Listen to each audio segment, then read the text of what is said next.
Hello everyone, welcome to my channel. অনেক দিনই video করা হচ্ছে না, কারণ কয়েকটা জায়গায় বেড়াতে গিয়েছিলাম আর তোমাদের সাথে ডেফিনেটলি সেই ভিডিওগুলোও শেয়ার করব।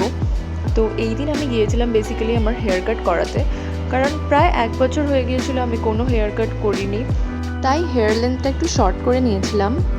আর এর আগে যে হাইলাইটস করেছিলাম চুলে, সেটাও সময়ের সাথে সাথে ফেড হয়ে গিয়েছিলো and doesn't look complementing. Naturally আমার চুল ভীষণ কালো, হয়তো এই ভিডিওটাতে সেভাবে বোঝা যাচ্ছে না। বিউটি পার্লারের লাইটগুলোই এমন হয়, গিয়ে যেন মনে হয় চুলটা আরও ড্যামেজ হোয়াটসোএভার।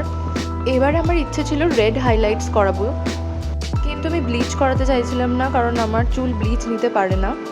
আর চেয়েছিলাম কালারটা একটু ন্যাচারাল সাটল হয়।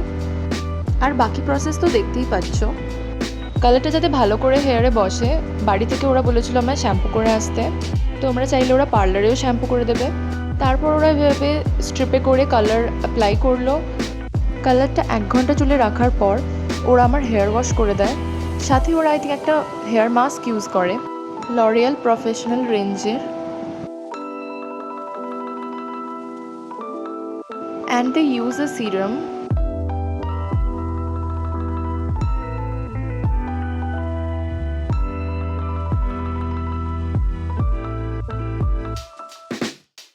আর এরপর আমার চুলে ব্লো ড্রাই হয়।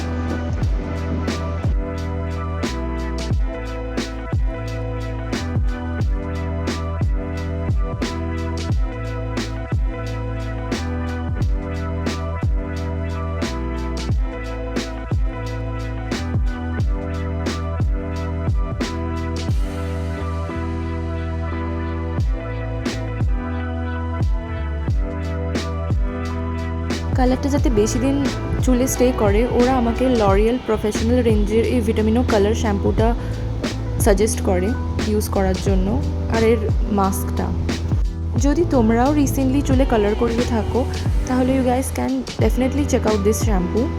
তোমরা দেখতেই পাচ্ছ একটা হালকা সাটল রেড কালার আমার চুলে এসেছে উইদাউট এনি ব্লিচ।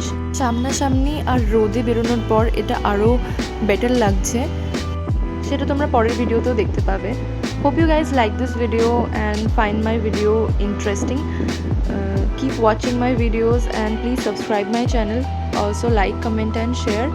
আর সরি একটু পরপর ভিডিও আপলোড হচ্ছে, তাই এরপর থেকে চেষ্টা করবো কন্টিনিউয়াস ভিডিও আপলোড করার। তোমরাও প্লিজ আমার পাশে থেকো আর সাবস্ক্রাইব করো আমার চ্যানেলকে। Thank you so much for watching guys, you means a lot to me.